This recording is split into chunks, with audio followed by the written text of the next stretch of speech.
Este é Geert Wilders, novo primeiro-ministro da Holanda, um populista carismático e sósia de Donald Trump. O que faz esse líder de um país que poucos de nós conhecem ser importante é o fato de ser de direita, e um continente onde a maioria dos líderes dos últimos 21 anos é de esquerda. O que nos leva ao nosso vídeo. Para começar a primeira parte, vamos determinar os fatos atuais. Na Europa, no momento que esse vídeo está sendo escrito, países como Alemanha, Holanda, Itália, Finlândia, Suécia, Áustria e os países bálticos estão mais alinhados com a direita política. E outros países como França e Espanha têm fortes candidatos de direita para as próximas eleições, como Marine Le Pen sendo a candidata que muito provavelmente vai destronar Macron nas eleições de 2025. Estes foram apenas alguns exemplos europeus, com países como El Salvador, Argentina, Paraguai, Uruguai e Equador sendo os representantes da América do Sul. E claro, o movimento de direita tem ganhado cada vez mais espaço, até mesmo em países como a Venezuela, onde Maria Corina Machado ganhou as eleições primárias, mas foi barrada de concorrer à presidência depois que criticou o referendo sobre a anexação ilegal de mais da metade da Guiana. E na América do Norte, Estados Unidos e Canadá estão uma trajetória semelhante, com líderes de direita ganhando cada vez mais espaço no parlamento canadense, fazendo Justin Trudeau formar um governo de minoria, e o Partido de Republicanos de Direita ganhando cada vez mais espaço nos Estados americanos, com Trump sendo um dos favoritos à vitória em 2024. Isso tudo é muito importante se você lembrar que em 2024 cerca de 61 países terão eleições para algum nível de governo, com 23 delas sendo eleições presidenciais. Uma coisa nos faz perguntar, por que os países têm ido mais para a direita? A culpa é a explicação da coisa. Cada nova política implementada por um governo é uma aventura, uma espécie de teste, que às vezes funciona e às vezes não, e até mesmo pode se tornar uma crise. Na Europa, o maior exemplo é na Alemanha, onde o partido Alternative for Deutschland, ou AfD, tem ganhado cada vez mais assentos, enquanto o partido de esquerda Die Linke está dividido, com a política Sarah Wagenknecht propondo a criação de um novo partido economicamente de esquerda e socialmente de direita. Isso tudo enquanto Olaf Scholz, do Sozialdemokratische Partei Deutschlands, ou SPD, que é de centro-esquerda, tendo cada vez mais para a direita em suas políticas para ajudar o AfD, o que enfureceu os outros dois partidos da sua coalizão de esquerda. A principal pauta do AfD tem sido imigração ilegal, o mesmo que na Suécia, onde medidas já estão sendo tomadas para expulsar imigrantes de origem islâmica, que foram alegadamente responsáveis pelo aumento da violência em um país que era um dos mais seguros do mundo.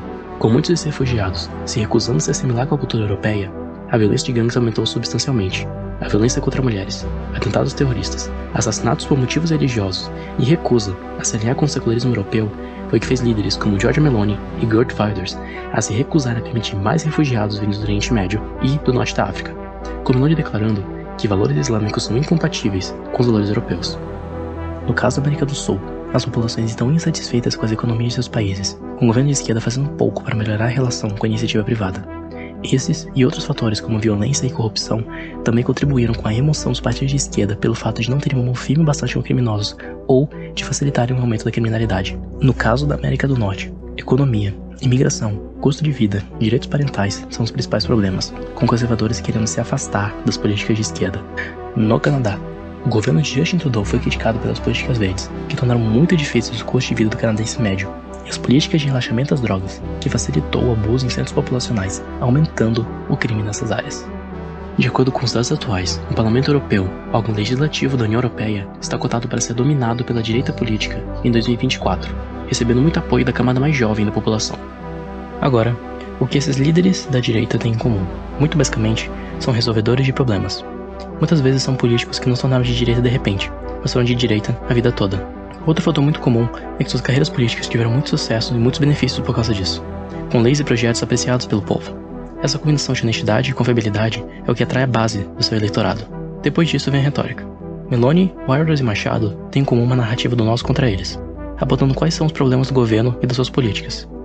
Porém, em contradição aos seus colegas de esquerda, tendem a oferecer soluções simples. E essas soluções são muitas vezes de curto ou médio prazo, e também são escritas de forma simples, de modo que o povo possa saber o que estão apoiando.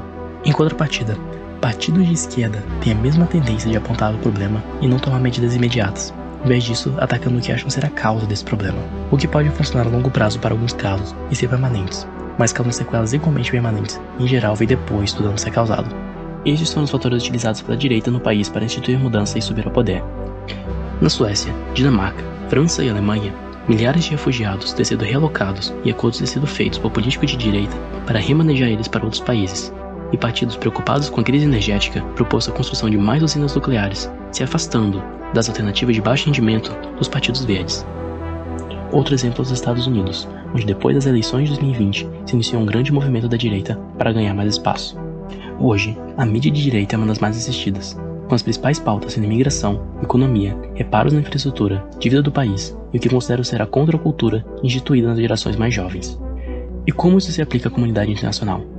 Durante a pesquisa, percebemos que a transição entre a direita e a esquerda tende a ser cíclica e muitas vezes é centrada entre conservadores e liberais. Na Europa, apesar de Meloni ser uma mulher conservadora, economicamente, ainda há muitas políticas liberais que apoia e são funcionais. A revolta dos povos não é necessariamente contra uma visão política, e sim contra o que funciona e o que não funciona. Um dos casos são as teorias marxistas ou marxianas.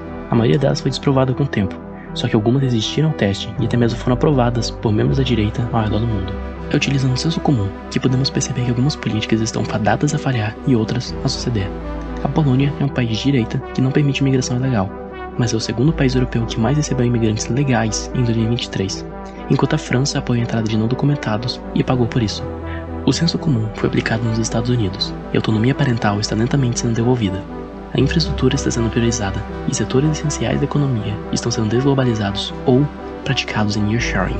Do mesmo modo, o senso comum foi aplicado na Argentina, com medidas de austeridade sendo implementadas pelo autogoverno. Também em El Salvador, onde o governo radicalmente atua contra organizações criminosas em vez de coexistir com elas ou negociar. A conclusão é de que o mundo está indo para a direita política, pelo simples motivo de seus líderes pregarem a presença do senso comum, de implementar leis que trarão resultados esperados baseados no que já aconteceu no passado e no que estão seguros de que vai acontecer no futuro, e não pelo fato de estarem opostos à esquerda política. Cada minuto desse vídeo levou entre 1 a 8 horas para ser feito, então peço que se inscreva e dê um like, para que possamos continuar fazendo nosso conteúdo. Muito obrigado e tenha um bom dia.